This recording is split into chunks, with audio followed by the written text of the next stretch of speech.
Good morning and welcome to the Londoners News with me, Lydia Young. And me, Lucy Bell. How are you this morning, Luce? I'm really good, how are you? I'm fantastic. I'm so excited to get started because we have a really good lineup today. I'm really excited as well. So today our reporters will walk you through some of London's hidden gems and top stories. They've truly left no stone unturned. In Kingston, we're going on a bear hunt. In Twickenham, we're making things for our mental health. And in Wandsworth, locals whipping up a feast at a local cookery school.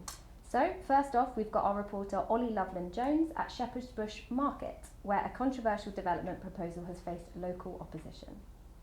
Late last year, a major development plan for Shepherd's Bush Market, due to be carried out by U Capital, was approved.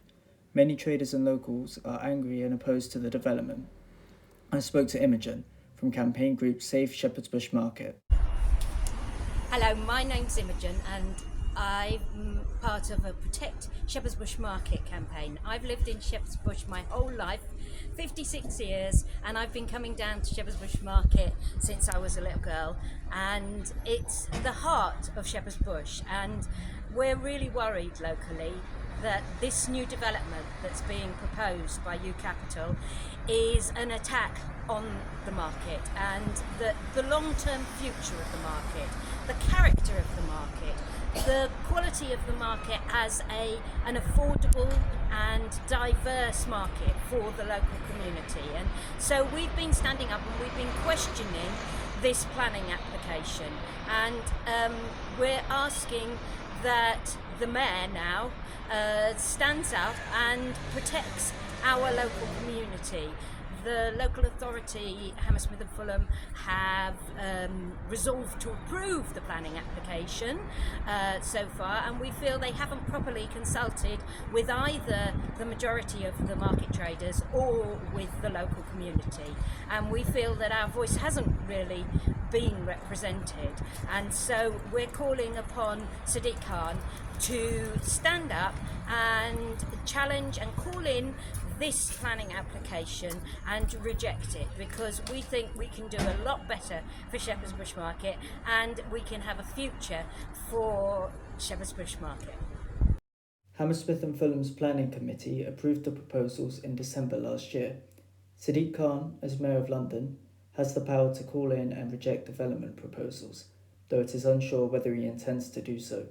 In March earlier this year, Green London Assembly member Sean Berry presented a petition calling for a halt to the proposals. Plans to gentrify Shepherd's Bush Market have been pushed through by the council despite overwhelming opposition locally, but the mayor has the power to stop them. Shepherd's Bush Market is a core part of our local community and cultural heritage, and as local people, the market holds a special place in our lives and memories.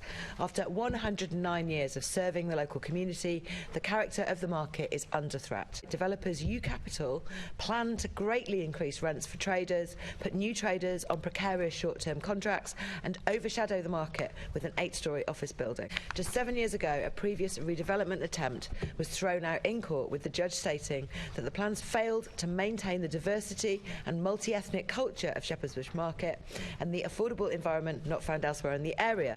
In December 2023, Hammersmith and Fulham Council voted narrowly by 3 votes to 2 to approve the plans, failing to consider key objections and evidence, so the mayor must step in to call in the application and reject it. It's really important that these plans are rejected. We understand that we understand that they want to make a profit on the development and that it is a speculative development. But what we can't get our heads around is that the local authority doesn't see this and doesn't realise that what they will be losing if they give approval to these proposals. They threaten the long-term future of the market. U Capital argue they have the support of Shepherd's Bush Market Traders Association and that they have consulted with the majority of the traders. They also argue that they have provided the traders with £5 million of support. It's very important to me. I come down here regularly and I get my spices and I get all sorts of things from the market. But when I was little, I used to come down and buy fabric from the market with my mum, and she used to make me clothes.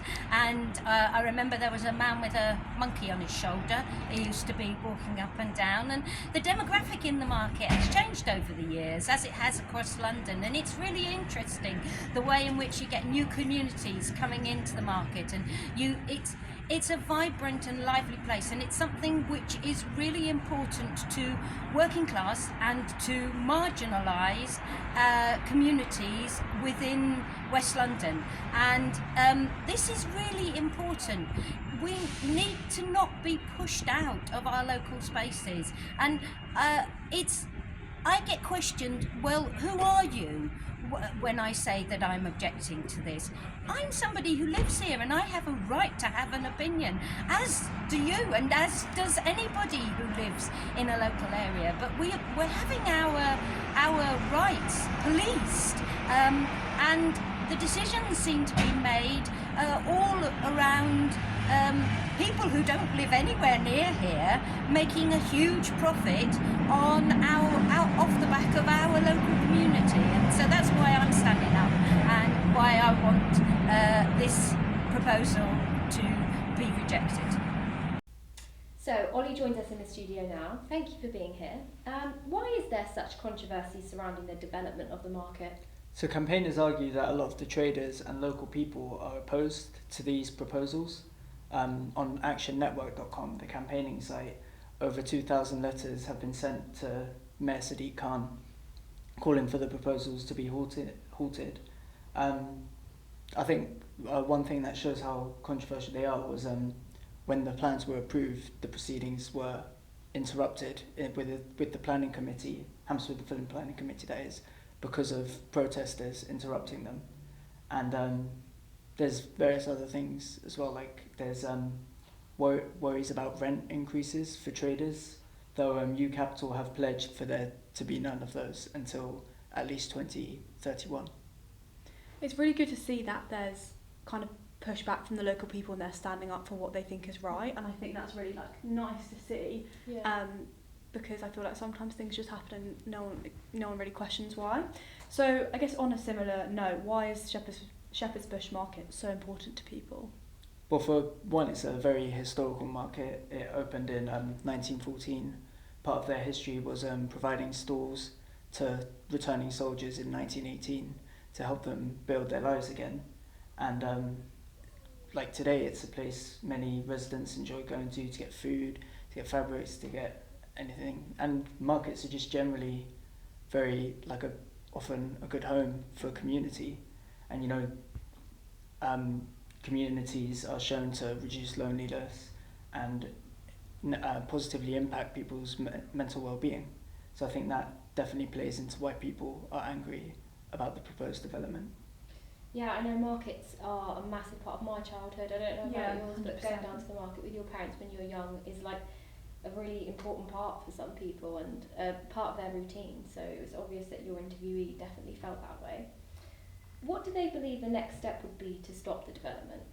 So the next step would be, the campaigners are arguing that Sadiq Khan can call in the developments and reject them, similar to what he did for the Stratford Clope when he called it in and rejected the proposals on light pollution grounds. And I think he will be under pressure to do it. As you see for the video, the now former London Assembly member Sean Berry presented the petition to him calling for an end to the development. And again, with those petitions, with the letters, I think he's going to be under pressure to act. I definitely think so too. I think when we're talking about topics like this, especially kind of when it's like planning and development, it's quite complicated for people to understand. So could you explain a little bit about who U Capital are? So they're an investment fund and they're the majority shareholder in Shepherd's Bush Market. They own other places in London such as Olympia and the Sky Gardens. One of their main arguments in their response to a request for comment was that this development has the approval of Shepherd's Bush Market Traders Association, which is basically a group or like a union of the traders. And on top of that, they argued that they've been providing them with financial support and that they had consulted them. So, I mean, it will be interesting to see whether that reassures those who are concerned about the development. So there's a bit of tension between the people who want it, obviously, and the people who don't want it there. So could you explain what the proposal is exactly? So it's ultimately sort of a full renovation of the market Part of it will be renovating the stands, not the stands, like the arches on the two main entrances of the market. On top of that, part of the development will be a big building will be built behind the market, and a lot of people are opposed to that. They say it will overshadow it. It will consist of housing, also a research space, among other things. But generally people are arguing that that could just destroy the character of the market. And generally as a whole, the overall worry is just gentrification and a loss of character for the market. Yeah. It's really interesting and encouraging to know that people, you know, if they have an issue with something, they are actually speaking up, because like Lucy said, sometimes things happen you didn't even know they were happening because there's a small sign saying planning permission. So it's good to know people are speaking up because they care about it. Yeah, I definitely agree. And I'm interested to see if Sadiq Khan's commented on this issue at all. So far he hasn't made any public comment, but obviously with this story ever developing, he will be under pressure to make a public comment, and it'll be interesting to see whether he does go ahead with calling in these developments, or whether he will try and withstand the controversy of this proposal by allowing it to go ahead. I definitely think it will be interesting to see how it all plays out, and not even only in this particular proposal, in a lots of kind of similar ones across the UK and specifically London. I think it will ripple a lot. If people know that speaking up can actually make change with such developments, then I definitely think it will have a profound effect. Yeah. Well, thank you very much for joining us, Ollie, and telling us all about this issue. So next up, Lydia here has been getting creative at a recently opened pottery studio on the streets of Twickenham to see how it's impacted the local community. Have you ever tried your hand at pottery? Well, today I'm at a studio in the heart of Twickenham, the Clay Garden. The mental health crisis in England has been described as an epidemic, so today I'm investigating if creative spaces like this ease the pressure of daily life. Owners opened their doors in 2023 to provide Twickenham with a place to be creative and get their hands dirty. I spoke with 2 current members and a teacher at the Clay Garden to get their take on its impact on the local community. I'm Nadine. I became a member here about 2 weeks ago, but I've been coming here for about 2 months. I don't have a lot of experience in pottery before joining here. In fact, I'd never done any pottery before about 3 months ago. Then I had a lesson with the lovely Carl, and I got totally addicted, and I now fit it in between work, looking after my children, and every moment of my spare time. I love coming here. For me, because I'm a therapist, I spend a lot of my days dealing with people who have struggled or are struggling and are trying to overcome problems, and that can be quite, whilst it's very rewarding, it can also be quite draining. So to come here and do pottery on the wheel, I found it incredibly mindful, in that I can't be thinking about anything else. Your brain totally switches off, and all you think about is the clay in front of you and what you're making. There are complete novices and amateurs like myself, but there are also production potters. People of all ages, all walks of life, races, sexes, everyone is welcome. It feels like a very inclusive place, but it's also absolutely fine to walk in here and take a wheel in the corner and you put your earphones in and not speak to anyone. There's no judgment about how included you are, or how, if you just want to be on your own that day, that's absolutely fine too. For the community, I think it really brings the community together. I think because it's so inclusive and people come from all walks of life, you know, you get to know people who you would never have contact with otherwise. I'm Carl. I've been here since, I think, December? No, maybe November. I'm a teacher. I teach a couple of courses on Monday night. And also privates, like one-to-ones. The aim is mostly just for people to have a nice time, basically. It's not really about making perfect pots. More like a wellness kind of place. The courses we do are like introductory courses, where you learn a range of different techniques, both on the wheel and hand building, which is just on the table. So things you could do at home, essentially. So there's a 5-week and a 10-week course. There's also kids classes. Parents bring along their kids and they make together. I think it's really rewarding teaching someone and then seeing them come back. Like I could give them like a one-to-one, and then they might do a course after that, and then after that they might become a member. And then who knows, maybe they're like they could sell their work, or even like make gifts and stuff like that. I'm Philip, I live up in Isleworth and I've been at Clay Garden for 4 weeks. I come in the morning and by the time it takes me about 10 minutes to get all my equipment up, and then I just get started and I can lose 7 hours of my life in here. It's just brilliant. Pottery for me is about exploring with the clay. There's no predefined journey of what you're going to do, you just start. So you get an idea. So at the moment I'm using moulds, so I've got a large plate mould and I've just rolled a slab and I'm going to start building something. I don't know what it will turn out to be. It just starts playing here with the clay. You're detached, like my phone's away because my hands are often filthy with mud. So you don't even worry about what's going on in the outside world. And that's for me the most important thing. It's a good mental health balance. According to the mental health charity Mind, 1 in 4 people will experience a mental health problem of some kind each year in England. Information and help is available on the NHS website. So whether it's a cup, a bowl or a clay fish you may want to make, creative spaces such as the Clay Garden seem to be providing visitors with a place to escape and unwind. What might your next creative venture be? Well, thank you very much for taking a seat on that side of the sofa. I know, it's weird being this side. I know, and it was really great to see a good community story. So I guess where we should start is, where did the Clay Garden start? Yes, so the first original owner and founder, Yana Gafarova, opened the first Clay Garden in Hammersmith in 2019. When I spoke with her, she said she had a huge frustration for the lack of artistic spaces in West London, hence the concept of the Clay Garden was born. Unfortunately, it was opened 2 months before lockdown though. So she said it was a massive success, very popular in the area, but then obviously everybody had to stay at home. So yeah, that's how it started. And then in 2023, she partnered with another founder and they opened their doors in Twickenham in, I think, the summer of 2023.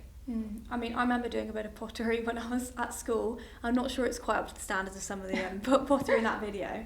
But what sort of lessons are available at the studio? Yeah, so Carl mentioned in the video that they basically offer pretty much bespoke lessons. If you have a problem with anything, while I was there, they were offered help with anything you have problems with. However, specifically, they offer drop-ins, which I think is really good because if you have no idea like myself, you can just walk in and have a brief explainer, but they are available for people of all levels. So they have, like I said, drop-ins that start at £35, throwing classes, 5-week courses, 10-week courses, child and parent classes, which I thought was really nice because you could go after school, make things together. And it's not often as a child you make things with your mum and dad. I thought that was really nice. And master classes, so yeah, there's a lot on offer there. Yeah, there's lots on offer and it sounds like there's generally something for everyone, and I think that's nice, that you can go there by yourself, or if you wanted to bring your kid along and do something kind of peaceful, hopefully, with them. I'm not sure how peaceful it would be, but I'm sure they would enjoy it. So there are a lot of kind of art studios, creative spaces across London. What makes the Clay Garden different or sets itself apart from others? Yeah, it's a great question. So after I spoke with Carl, and the members there, it was obvious that it was a place for all of them to go and escape, which I didn't expect to really learn about an artistic space. I think some of those places can be quite competitive from the words from the interviewees. But yeah, I think it felt very creative, and there was definitely a buzz about the place. People, had like messy hands and aprons on, but it was also very beautiful and quite quiet. There was a lot of natural light and just escapism for people. So I think that's the main differentiating factor. However, it's very community based, and like I said, with all those different classes, you can do it one-on-one, but then you can also do it with a group of people who want to learn the same as you. It's just as well, you can go and meet new people, but there were also individuals just sat by a wheel with their headphones in.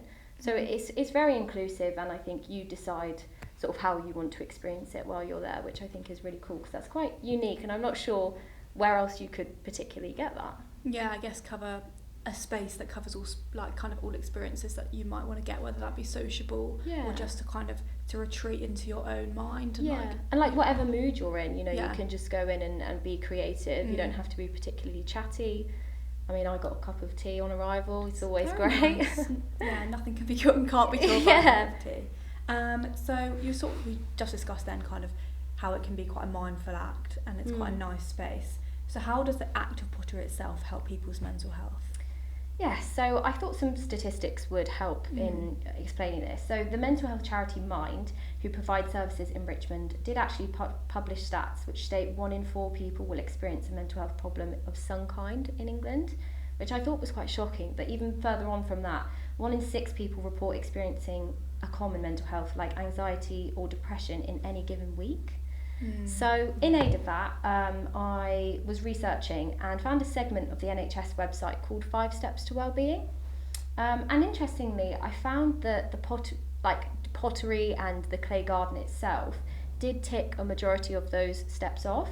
So I'll just briefly explain 3 of them. So the first one was connecting with other people. I explained in depth, the different classes available and it being a very social space, so connecting with other people. Being physically active. Now, obviously, when you think of being creative, you don't think of like doing a HIIT workout or whatever, but you are actually in quite like unique positions that you wouldn't be in before, and you're intensely concentrating, and it's a new way of moving. So that's definitely one. And then also learning new skills. When I spoke to the members, it was obvious that this is a lifetime hobby for some of them, and some of them are complete beginners. So I think it's a continuous learning, which I thought was really cool. And then practicing mindfulness. So the clay garden is all about that. I thought while I was there, it's almost holistic in its approach, and that the people, you can't go on your phone. It's it was a very mindful place. So I think it ticks off 4 out of the 5. Yeah. Well, you gave some interesting and somewhat shocking statistics there, kind of about mental health, and I think some people watching might want to know, if they're in the local area, what other services are available? Yeah, of course. So firstly, anybody struggling with their mental health or looking for support should definitely seek advice from their GP or a mental health professional. However, Off the Record is an organisation based in Twickenham. They offer free and confidential drop-in counselling, information and sexual health services for young people aged 11 to 24 living, working or studying in the borough of Richmond. And I don't know about you, but when I read that it being free, it was amazing. So that's really helpful to know. And the charity Richmond Mind, which are the people who publish those statistics, also offer information, advice and support to young people and adults experiencing mental health issues, and as well as their carers. So they have a base in Richmond as well. So there's 2 really solid bases for support if people are looking for it. Well, thank you for providing some more detail about the mental health services on offer. I think that's really important when we're discussing this, even though we're talking about a pottery studio. I think with anything, there's so many other facets to it, and it's 100%. Great to talk about those in more detail. Yeah. But also just get to know there's a really fun activity like locally that people can get involved in. And I, for one, will be signing myself up for a beginner class. So thank you very much for telling us all about that. You're welcome. So next up, Daniel Mulhern is going to talk to us about how the overt revolution is crushing stereotypes in theatre. Ageism and sexism are still major problems in theatres across the UK, but the Overt Revolution Theatre Festival aims to put a stop to these issues by shattering stereotypes of MBs and women over the age of 35. I travelled to the Omnibus Theatre in Clapham to speak to the directors behind Over It. It's going to be a yearly festival that will showcase the work of female and non-binary people over the age of 35 to show the diversity and the unheard stories and how much entertainment value we can all provide if we're given the chance. I think it's different for me because I run a company and I write mostly, but I trained as an actor and I have noticed that a lot of my contemporaries from drama school have disappeared. That they're not acting anymore, and I think that's due to the lack of opportunities. To me, Over It means that you're not just cutting out a huge part of the theatre workforce. I think a lot of the profession actually is enabled by women and non-binary people over the age of 35 who potentially aren't given the credit that they deserve. And also you're ignoring a lot of stories if you make the cut-off point for anything over 35, because obviously the more you live, the more stories and the more experiences you have, which you bring to bear on your work. Well, I feel like I started Slackline Productions because personally I had seen that these stories weren't being told. I started as a second career actor, and to get the scripts that I was getting, which were minimal, the ones that did have characters that were for my playing age, just the characters weren't interesting, they weren't three-dimensional, and by three-dimensional, I mean they could have good, they could have bad, they weren't complete people. And so to me, it started out as a personal cause, but I've met so many amazing people who have so many stories to tell that it's become a mission. The one thing I always say is, it's getting better, but statistics still show that there's not a gender balance. And my initial thing, the reason I called my company initially Slackline, was because it's that rope that goes between two trees, and it was all about the balancing act we have to do. So yeah, I really have been on a mission to redress that balance, and I think the more of us that have something to say about it and get these people on the stage, the more likely it is to happen. I also spoke to Bronwyn McCormick from Blue Mask Theatre about sexism and ageism she's faced throughout her career, and why she decided to help create Over It Revolution. I started becoming a director in the 1990s. Female directors were still very unusual at that time. There was still an implicit bias that boys went into directing, girls went into stage management. So I had to push back from the very beginning. Then I had to take a break of 10 years because I was having children. We lose a lot of female directors in their 30s when they start having babies, and they don't come back. This then affects the number of senior female directors later on, because there is no re-emergence for female directors who take time off children. I came back. What I experienced is, because it was so unusual, no one knew what to do with me, and I was being put back to the very beginning like I was straight out of drama school. What I also noticed, because I'm based in the Northwest, is that out in the regions there are not a lot of people working in NPO theatres who are actually over the age of 40 themselves. So if I got through to somebody my own age or older, it was fine. I was spoken to like an equal. But when I was dealing with a lot of younger arts administrators, they had no idea what to do with me, and I got patronised and talked down to and treated like I was 12 years old. And then I had to raise all these issues to my union, Stage Directors UK. And at one point, Arts Council used to publish age breakdowns of companies, and what I noticed was that companies in the regions, there'd be a huge spike in permanent employees aged between 20 and 35, and then it would flatline after that. There are literally no older people working in the regions very much, so this ageism is a huge problem. It also means that when I pitch projects that focus on older female characters, because, you know, I would like to see my life on stage too, same as a lot of our other audience members, it falls on dead ears because it's not a programming priority for any theatre. One of the things Over It is tackling is that people tend to assume that women and non-binary over the age of 35 are this one big homogenous lump. They just make jam, knit socks and be old ladies. One of the things we want to show is the diversity and variety of life experiences that there are, that women and non-binary over 35 are not just one big lump. They're all these manner of absolute, active, interesting, entertaining things that people would like to tell stories about. We're only doing a tiny taster of it with this event, and we had over 50 pictures from the playwrights. There's a huge variety of things. I know no pitch was alike, and that's a very, very important thing to promote. So Dan joins us now. Thank you for being here.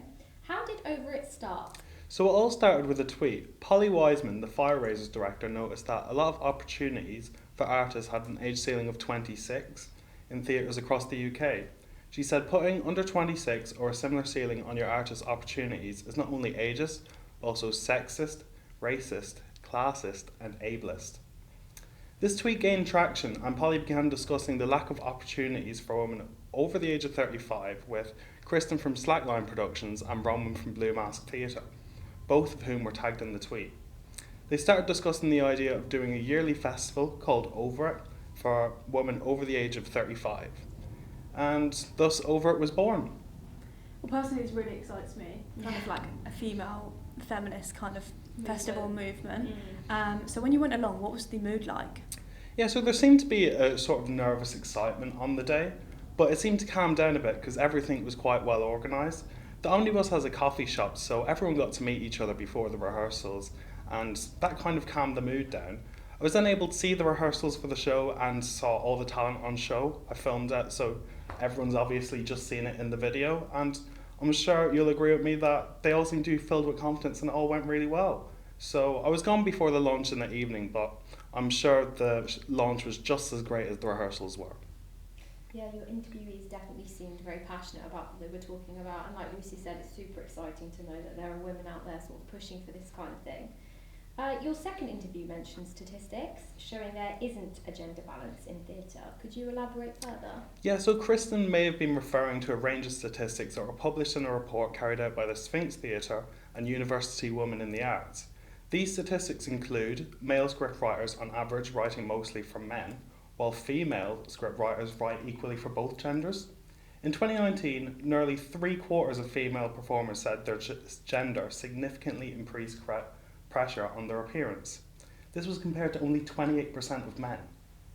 Only 35% of new playwrights are women, and 20% of adaptations are given to women. The report's author, Jennifer Tuckett, made sure to highlight women not being represented as an underrepresented group in the Arts Council England's 10-year strategy. I mean, I don't know about you, but those figures don't surprise me. No, it doesn't surprise me. But I'm looking at it positively because there's, companies like this who are doing something about it, but those figures don't surprise me. But I'm excited to see how they change because of movements like this.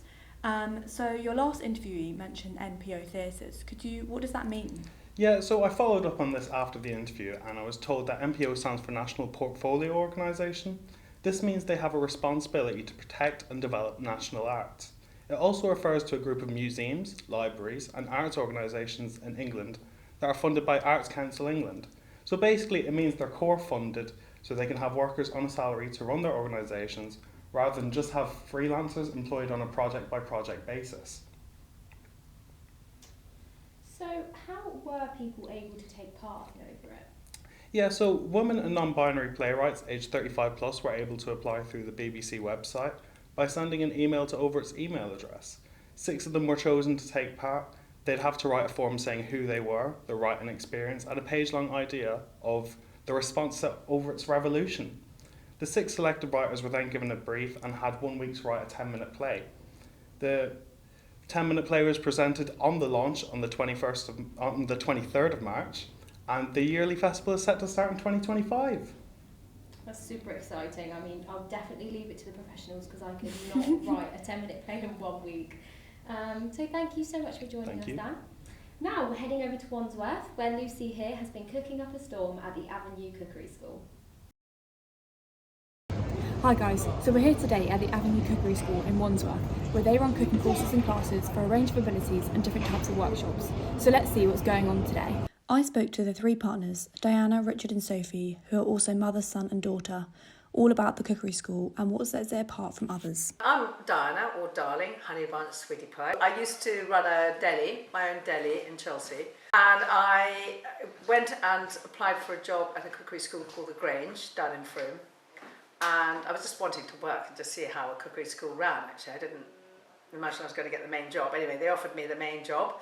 So I ran that for 7 years, and that's where I got the basics of understanding how a cookery school ran.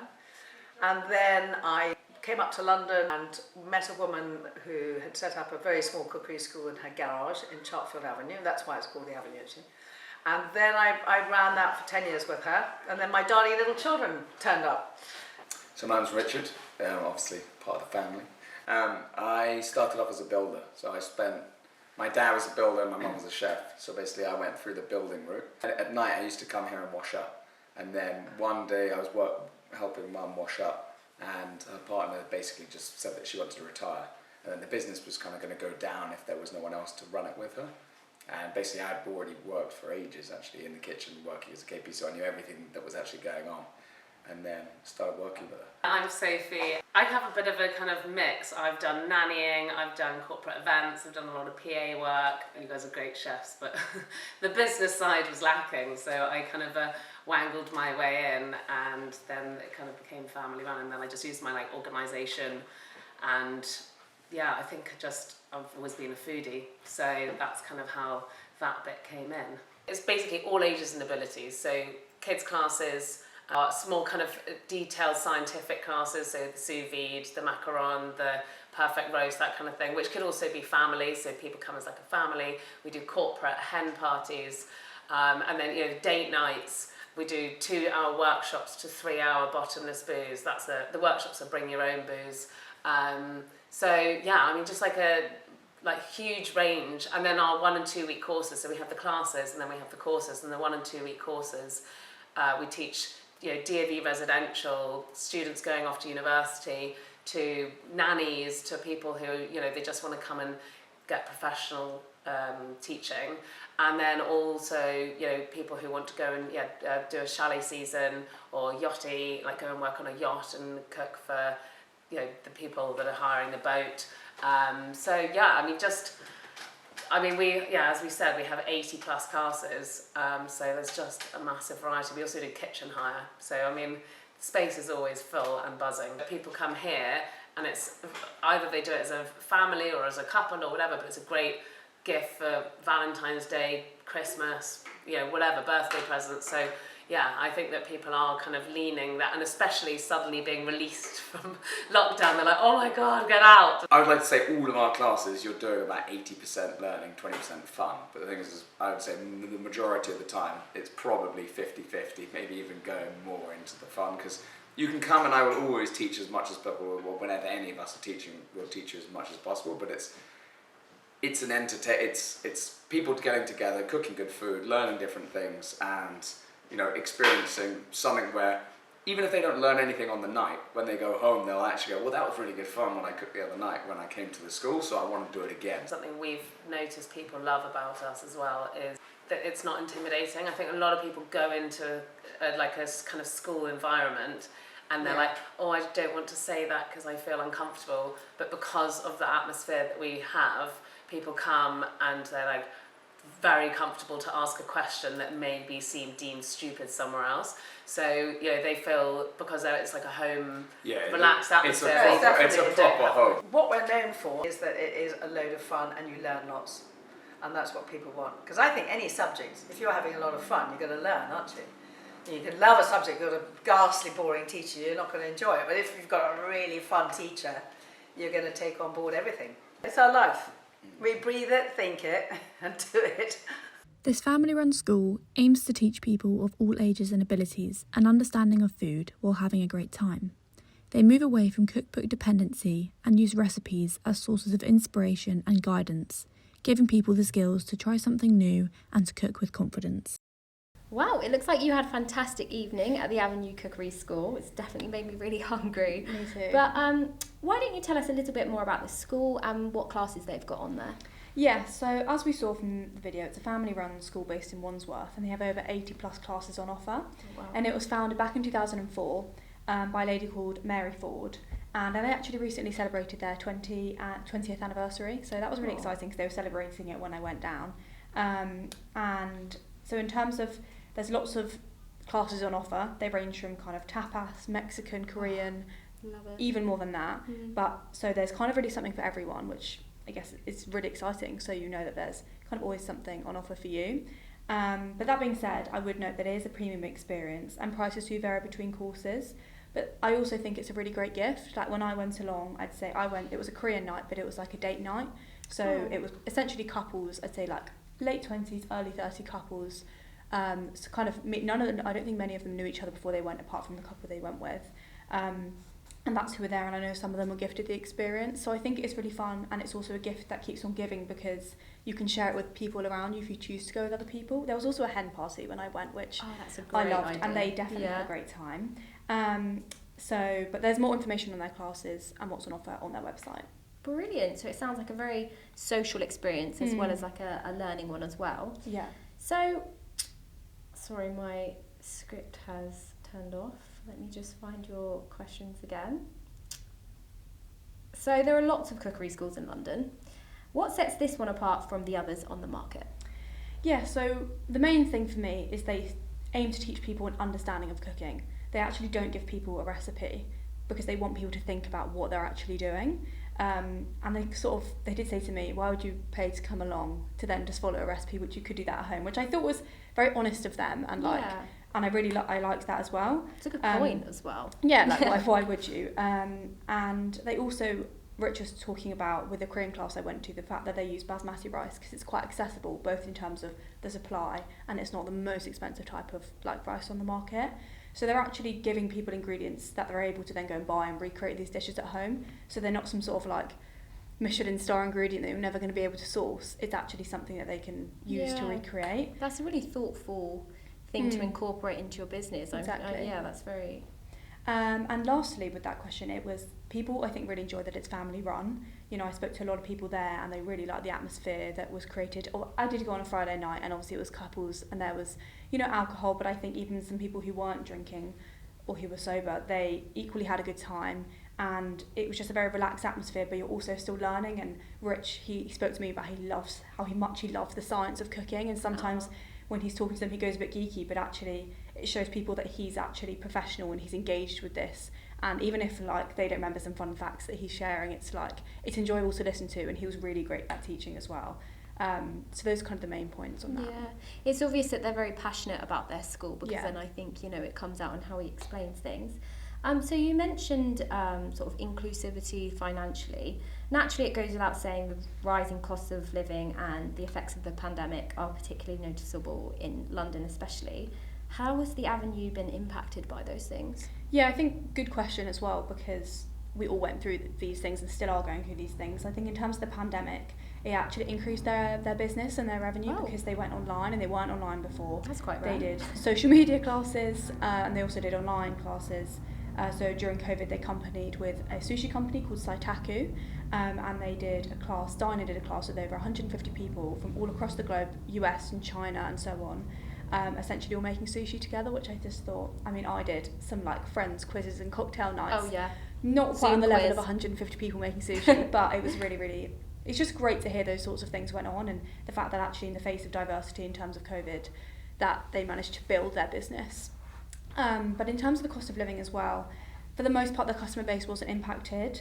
Obviously naturally the cost of like running the school and the bills would have been, but I think it's important to note more generally, data from the Office of National Statistics found that 75% of shoppers are still worried about the rising supermarket bills, and I think when we're talking about the cost of living and post-COVID, it's important to note there are still people who are struggling to put food on the table. So as much as this is obviously a great experience, it's also just important to note that point. Yeah, of course, but it is very encouraging to hear that their business actually flourished through COVID, because I know that wasn't the story for a lot of people.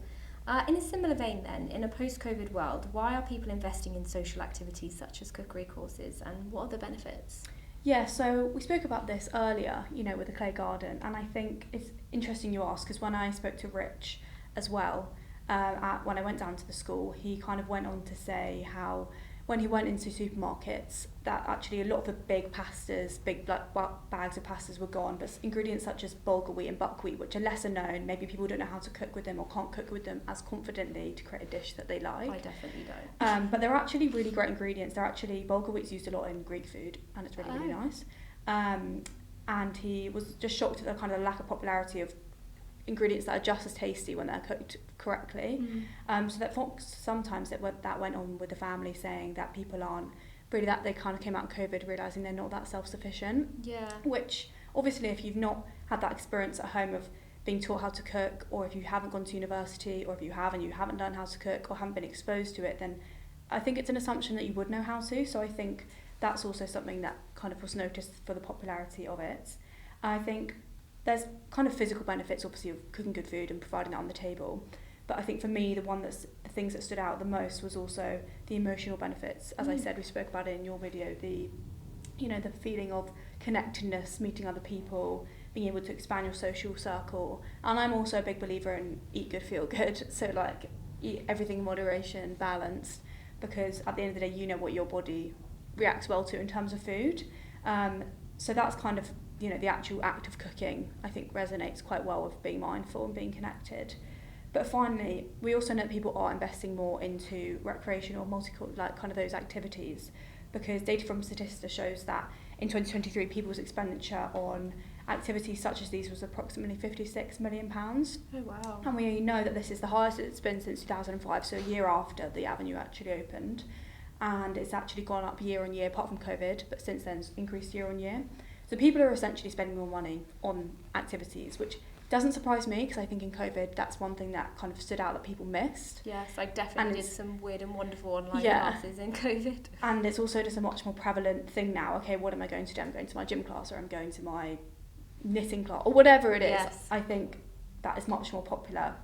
But I also think, on a final note, looking to the future, you know, events like the Paris Olympics, like when we had the London Olympics in 2012, the spike in people participating in sport went a lot. So I think in terms of activities, not only cooking, but you know, events like these also will help get people out and doing other things. Yeah. So I think that's really exciting, and I think as kind of both in the sporting world, when the Euros happen, the Olympics this summer, we will see that growth of those activities and people investing time into things that they enjoy.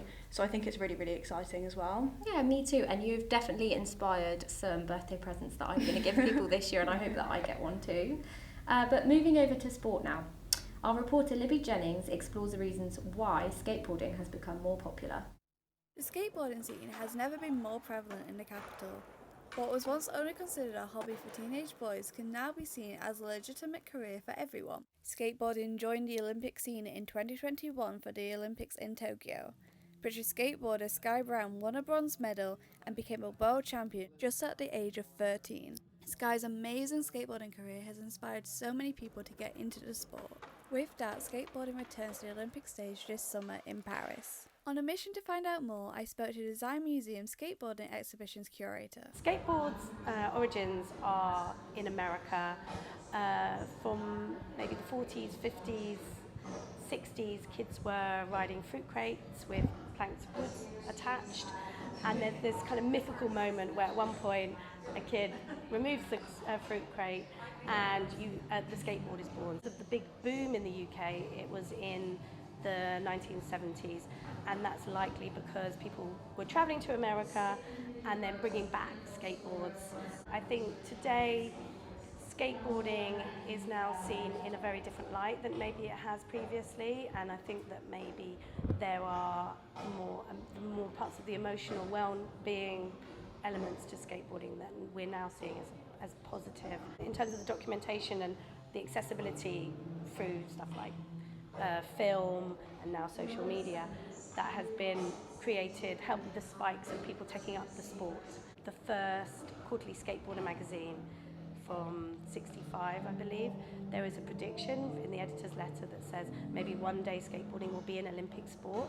So for skateboarders, I think maybe some will also be equally perplexed that this non-competitive sport is now in a competitive environment, and there's a rub there for sure. So I don't know why the Olympics did, but obviously all it's going to do is help with exposure as well, and help with the bigger message of skateboarding.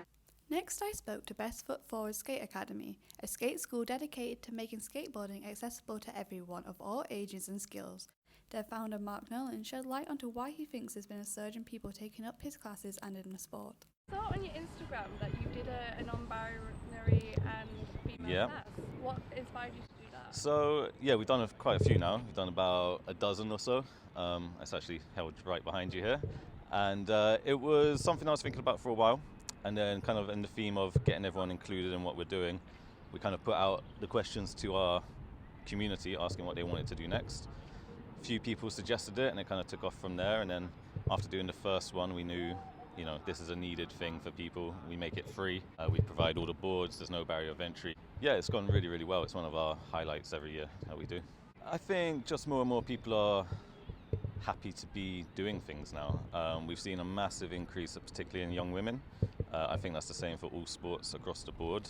You see it in football now, pretty much rock climbing, everything. And I think just more and more people are kind of going against the stigma that was against skateboarding for a long time, that it's kind of a bunch of young boys in a skate park falling over and then going home with a grazed knee. I think more and more people see it for what it is.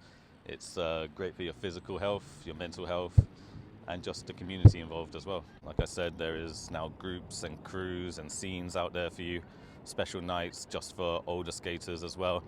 So if you ever wanted to do it, the answer is to just get on the board. To understand the whole picture about why skateboarding has become more popular, I also spoke to professional skateboarder and helper at the Design Museum, Helena Long. She explains her journey with female skating and why more young girls may be getting involved within the sport. Female skateboarding it's kind of blown up through the years. I think first girls skate contest I ever went to, there was about 20 to 30 girls in that space, and that was the entirety of the UK scene at the time. Since lockdown in particular, I think, because it was something that was really accessible that you could take up, and it was, I don't know, considered something you could do by yourself but in a group. And is it exercise? I don't know. Also social media, I think, over the years has helped expose female skate scene and really allowed other girls to connect across the world globally and see that everyone's doing it, so it's accessible. I think having a skateboard exhibition on such a scale in such an institution, it's similar in the sense that people maybe have seen skateboarding now through the Olympics and the media and that side, is that it's another platform. Maybe just make it a bit more accessible and relate to those audiences that don't really see or understand skateboarding for what it is, other than maybe just being a bit of a nuisance. But I think importantly for me is that an exhibition really unearths like the whole other side to skateboarding, or to a skateboarder, which is we're all mostly pretty obsessed and quite nerdy about skateboarding and how much we love it, and how we've kind of got, we've got our own media, we've got our own creatives, we've got our own photographers, we've got everything within our community. Whether the sport has grown due to easier accessibility due to the pandemic, or more and more individuals inspiring others and the Olympics taking it up, the sport has definitely made its mark and is here to stay. That's amazing. Have you ever had a go at skateboarding, Luce? No, I had a pennyboard when I was younger, but that's as far as I got. I think I hit myself too many times on the floor. Amazing. So, why do you think the sport is growing in popularity, and specifically why are more women getting involved? Yeah, so I definitely think community groups have a part to play in it. Definitely because the more community groups you have, the more accessibility you have. And GB Skateboarding have actually released figures stating that 75,000 people in the whole UK now take part in skateboarding, which is a 22% increase in the last few years. So definitely it's on the rise. And mainly accessibility is going to be towards that. But also, as you two mentioned in your videos, COVID has a lot to do with it. So in COVID, people were obviously isolated, and when you haven't got a lot to do, you want to think of something you can do by yourself, really. And skateboarding, all you really need is a skateboard and a backyard. And in your backyard, you could do tricks off a bin, off anything. You don't really need too much to do it. So a lot of people actually took it up in that which Helena Long mentioned in the video. But also, more specifically for females, inspirational figures joining the Olympics. Obviously, skateboarding joining the Olympics in the first place is such an amazing accomplishment, but figures like Sky Brown, I mean, she was only 14, and she got bronze at the Olympics. Like, that's going to inspire so many young girls to take part in it, and obviously, as she continues to raise awareness towards the sports, she's aiming to go to the Olympics again this summer. It's not been confirmed, but hopefully she does go again, and more people will get involved, so yeah. I mean, as you said, it's great to see like someone of her age, and often all it takes is kind of one person and one kind of, I guess, figure in a sport to then kind of raise the profile of it, and I think that's really exciting, and I'm hoping that she's going to be there this summer in amongst all the other great athletes going. Yeah. So what other community skateboarding groups are available in London, and what impact are they having on the community? Yes, so I actually went along to one of them. I went to My Little Borders. So My Little Borders is a children's skateboarding group as opposed to an adults one who I talked to mainly in the video. But My Little Borders is run by this lady called Julia Girls, and she basically set up the organisation because her son is neurodivergent, and she wanted him to have a safe place where he could gain confidence in something that normally people would be a bit shy or hesitant about. So the group was really set up for children with neurodivergent difficulties because she wanted to give them a place where they can fail. And when I went there, you could really tell that there was about 3 instructors, I want to say, about 10 children aging from 5 to 10 or so. And every time they fell off a board, they got back on straight away. I know as a kid I would have fallen off, raised money, gone crying to my mum. Me too. Maybe it was a bit dramatic, I don't know. But you can definitely see that all these kids at this skateboarding club really feel confident enough and feel like they're in the good hands to fail, and that is just going to build their confidence, especially as they do have neurodivergent difficulties. But other groups are Melanin Skate Gals and Pals, so this is a female and non-binary skateboarding group, specifically for people of colour. But then there's also London Skate Mums, who I briefly mentioned in the video, and that's for obviously mums who want to get into skateboarding. I mean, that just shows a wide range. You have children, you have mums, you have people of colour, you have the whole wide range. So any background you come from, there is a community for you. So you can definitely get involved in that way. So all you really want to do is having a little bit of interest, go along, and you're sorted, really.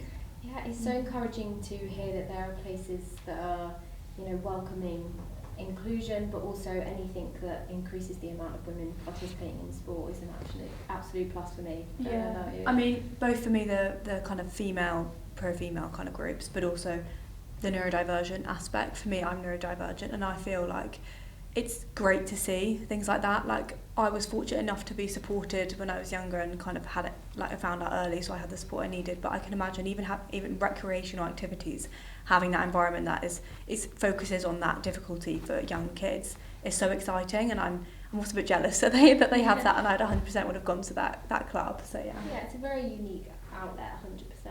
So how does exhibitions such as the one at the Design Museum affect community skateboarding? Yeah, so the Design Museum is obviously hosting the skateboarding exhibition, but the Design Museum is mainly about the design element, so about the art around skateboards. I mean, we saw how skateboards were originally created from like carts and like baskets and stuff and just moved together, so it's more about the design element and the art, the decks and everything along that. But I went there to the exhibition like midday on a Monday, so not really peak hours, and it was full of people. I mean, that just shows that people are interested in it beyond the sport. You have the design element of it, and obviously they do workshops as well, so they do like camera workshops. So there's different elements you can get involved in the skateboarding, but they also have a skate ramp in the actual museum, so people can bring their own skateboards or ask to borrow a skateboard and go skateboarding in a museum. I mean, I thought that was amazing. Yeah, it's a lovely idea. Yeah, I mean, I was sat there for about half an hour or so just watching people do it. Didn't have a go myself, thought I might break something, especially when it's not my own skateboard. Yeah. But yeah, so you definitely have different outlets. So if you are a skateboarder, you're going to learn more about the history of skateboarding, or you can have a go at it and just meet new people at this exhibition. And alternatively, if you're just into design, maybe you just want to try something new, have a look at this new exhibition. You have it there. So there's lots of different avenues that people can go down. They don't necessarily have to want to try skateboarding then, but even just being in the environment might inspire them to borrow a skateboard, like you said, and get going. So that's really, really cool. Yeah, and also in the museum you're going to learn a bit more about the history of the sport, and I often find like a lot of people don't know that much about the history of the sport, even with football, like the development of it through over the years, and like that's really important, I think, because it gives people more information on it. So what other developments have there been in the skateboarding scene? Yeah, so Best Foot Forward, who I spoke to, they're actually issuing a crowdfunder which is currently live, and basically they want to raise money to fund an indoor skate park. So their biggest issue, as a lot of other skateboarding groups have, is that the weather, London weather, UK weather as a whole really. So basically all their lessons are outdoors, but if the weather is a bit rubbish, then like it's more a safety hazard. So they want an indoor space, especially when teaching children. So you can do lessons every day, each day. And a lot of community groups are looking towards expanding into indoor facilities to expand their accessibility. But also, I found this the most exciting. Wales is introducing a skateboarding GCSE in 2026. Oh my goodness. Yeah, so that's obviously on top of the games GCSE that currently exists. But I think it's so important because it shows government involvement into a sport that was stereotypically for teenage boys. It shows people are taking it seriously. It shows that there's a growth in it and people want to get involved and become professionals at it. So yeah, I definitely thought that was an amazing accomplishment. But also, skateboarding, Great Britain Skateboarding are introducing a cruiser award. So this is like similar to bikeability, which I'm sure a lot of people know about already. But so basically, for primary school children, they'll take them out of class. Just like bikeability, you'll teach them the fundamentals of skateboarding. So this will be for about an hour a week or so to just teach them skateboarding, so they feel safe, they learn the basics, and they get a new skill, and they get an award, a certificate out of it, which I'm sure most children would enjoy. And at the moment there's around 20,000 people signed up to take part in this Careers Award, which is amazing and surely just going to increase popularity in the sport as it goes on. That's brilliant. I definitely would have chosen skateboarding if I could when I was doing my GCSEs. I think it's great to see also that it's growing. So as well as there's these community groups that are tackling these societal issues and are offered for mums and for kids who are neurodivergent, there's also just an actual growth in the sport. So clearly these are working, and you know, people like Sky Brown are only helping that. So the Olympics, I can imagine, will also help with this summer will also help with the development of the sport and getting more people just out there trying it, whether that's through like just 5 minutes on the board or going to a museum and learning about it. I think there's so many avenues people can go down, as you said. Yeah, that's the thing, it's just trying it, and I think like Lucy said, it being part of the Olympics gives it sort of a platform that it wouldn't have had before. My older brother used to skateboard, and I definitely used to think it was just for cool older boys to do, but it's a GCSE, so yeah, my brother did it too. He did it, but he also likes to have a new hobby every other week. So I'm not sure how long it lasts for. It's currently golf, but I'll see how long that lasts. Well, thank you very much for coming and telling us all about the world of skateboarding, and I can't wait to see how it develops all out this summer as well. Thank you. So lastly, Chloe Chenery is going on a bear hunt in Kingston and seeing the public art trail taking place there. Kingston First has worked in collaboration with Walker Books to bring the amazing picture book We're Going on a Bear Hunt by Michael Rosen to life. From the 29th of March to the 7th of June, you can take part in this amazing trail. Hi, I'm Sharina Mertzi from Kingston First. We're the Business Improvement District in Kingston Town Centre. We support and represent the local businesses within the town, and we create a welcoming and attractive Kingston. The Bear Hunt is 10 unique sculptures that are dotted around Kingston Town Centre. They're based on the famous book We're Going on a Bear Hunt by Michael Rosen, and the Bear Hunt Trail is literally a trail that takes people around the town, and it's an opportunity for families, young and old, to discover what's going on in Kingston. So everybody knows the much loved Michael Rosen book We're Going on a Bear Hunt, and we wanted to bring it to life in Kingston.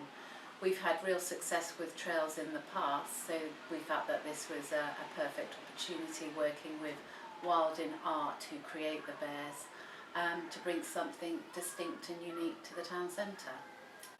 So there's 10 giant sculptures dotted around the town.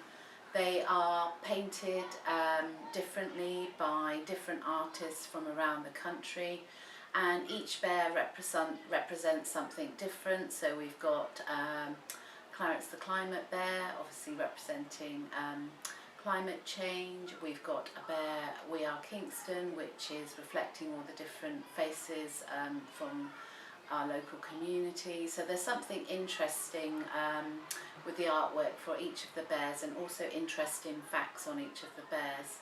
We have a trail map that people can use to find the bears, and each time they see one they can tick off. So the artists that were involved were from around the country, so each bear has been designed by an artist, and some of the artwork has never been seen before.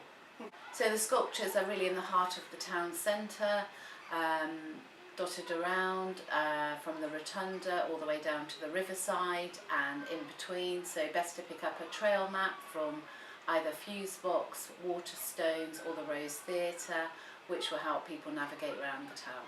So my favourite bear is the bear We Are Kingston, really because the artist came to the town and took some impressions and illustrations of people that passed her by, and then created the artwork based on the people of Kingston. Would you like to take part in the bear hunt? You can look online at kingstonupon-thames.info for more information about the bear hunt, from where to find the trail guides, to updates about the bears and who created them, facts and more. You can all find this online, as well as other things about future events and also the limited edition badge that you can collect at the end. Well, thank you for joining us, Chloe. Personally, I remember the book fondly. We're going on a bear hunt, so this is really exciting to talk to you today. 100%. My favourite one was The Faces of Kingston. I think that's such a beautiful inspiration to use. So, firstly, what is the hidden message behind the book We're Going on a Bear Hunt, for those who don't know? So yeah, I mean, I never really thought of there being a hidden message behind the book, but when I looked into it, there seemed to be this overall metaphorical stance of healing within the book. So, as you know, the family face different obstacles such as a river, a muddy swamp, and a snowstorm. But there's a complete contrast between the excitement they have when they set off for their walk and the relentless obstacles on the way, as I mentioned, and the reality of their feelings when they find these objects that they're seeking. But it's a really interesting metaphor to reflect on as a whole, because it's kind of got this overall message of no matter what we might wish for, we still have to go through it, just like the family having to go through all these obstacles to reach the other side. It's lovely that that's incorporated into a children's book. I also remember it really fondly, and like my grandparents would read it to me, so that's really nice that children are hearing that now. So why have the bears in Kingston been decorated? So yeah, the Bear Trail promises a colourful adventure for everyone, and I'll give you a little rundown of some of the bears. So we have a walk on the wild side, which is an adventure into the wild with a very colourful bear, made from a combination of a majestic zebra and a leopard. We have Clarence the Climate Bear, which captures the essence of nature, a bold colour palette and illustration style, as the artists were inspired by the plants and wildlife surrounded by in the UK. However, sorry, I messed up. That's okay. So how are people reacting to the bears at the moment? Yeah, there's been great reactions from all, regardless of their age also. Children are having fun trying to spot for bears and working out their themes, and many adults have took online to express their love for the initiative.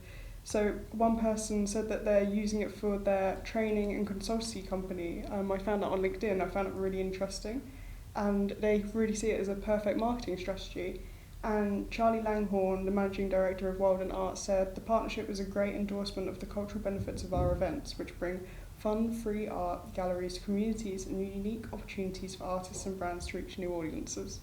It's great to see that like artists can get involved in kind of a community project that like keeps on giving, like people can always just get involved, and I think that's really, really exciting. Is there anything else on like this going on in Kingston, another event? Yeah, so there's a few events going on within this month. So we've got Kingston Beer Festival at the Kingston Working Men's Club. It's taking place from the 23rd of May to the 25th, and it features over 70 cask and keg beers and ciders, plus a wine and spirits bar. Also Kingston Antiques and Vintage Market, which is taking place in the ancient Market Square in the heart of Kingston, and that will be on the 26th of May, and the guest market is a treasure trove of eclectic finds for people to look at.